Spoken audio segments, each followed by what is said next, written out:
बाक्साखौ बोफ्लेनानै तामुलपुर बानायनाय आरो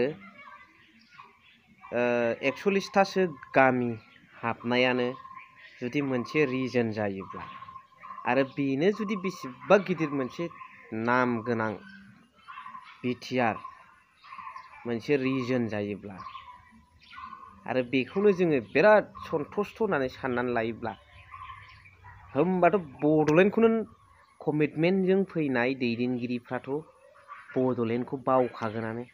खारन बेसेबा गिदिर मुङाबो जायगायाबो ओनसोलाबो मोनखाबाय, जायनि जाहोनाव बावनानै थांबाय बिथांमोना कमिटमेन्टजों फैनाय दैदेनगिरिफ्रा बड'लेण्डखौ।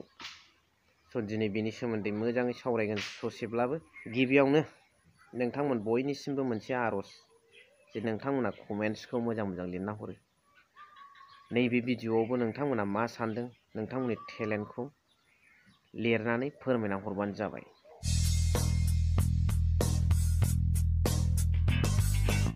हेल' everyone, once again welcome back to the channel. दिनैनि गोदान भिडिअ'आव नोंथांमोन बयखौबो गोसो गोथार बरायदों, लोगोसे आसा खालामो इसोरनि अननायाव नोंथांमोन बयबो मोजां दं। बाथ्राया जाहैबाय कमिटमेन्टजों फैनाय दैदेनगिरि प्रमद बर' सारानो होन, इउजि ब्रह्म सारानो होन, बिथाङाथ' केबिनेट मन्त्रि, नायल' जाल' जोंनि बिटिआरनि सासेल' मन्त्रि।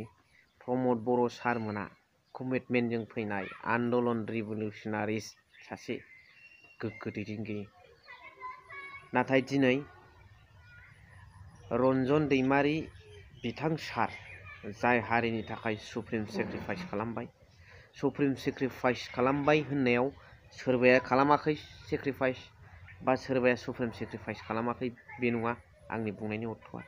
बिथाङा सासे गावनि जिउखौ कारागार अन्धकराव दोननानैब्लाबो बिथाङा दुखु फोरमायाजासे दिनैसिम बर' हारिनि खौरांफोरखौ जेलनिफ्रायनो लादों।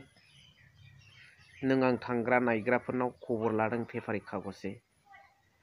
दिनै बिथाङा हारिनि थाखाय गावखौ बावसोमनानै नांबोनाय आरो गावनि जिबनखौ मोनसे बावसोमनायखाय बिथांखौ सुप्रिम सेक्रिफाइस जों होननो हायो। जोंहा मोन्थाय दं रायजो राजाफ्रा।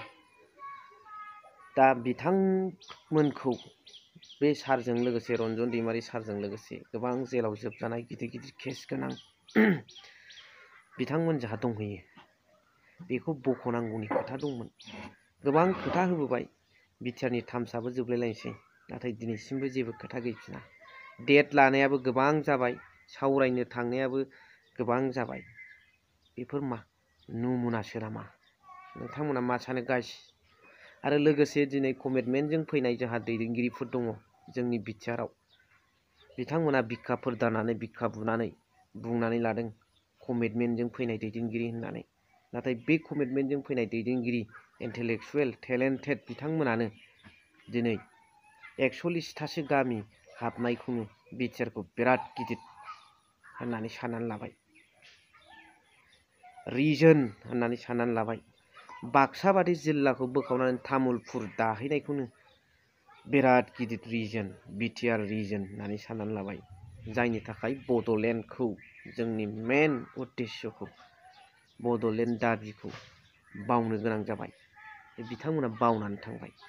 मानोना बिराद गिदिर 41तासो गामि दाजाबनाय, एसेल' गामि दाजाबनाय, हाबसननाय सोसननाय आरो बै हाबनाय रायजो राजाफोरनि खुसि, बेखौ लानानै आरो बाक्सा जिल्लाखौ बोखावनानै तामुलपुर खालामहैनाय, क'र्ट सोलाय सोल' खालामनाय, थाखानाय बिटिसिनि जायनाखि क'र्ट बेफोरखौ बेवहाय लांनाय, बेनो बिराद गिदिर जाबायबा बड'लेण्डखौथ' बावखागोन नङा होमबा कमिटमेन्टजों फैनाय दैदेनगिरि बिथांमोना।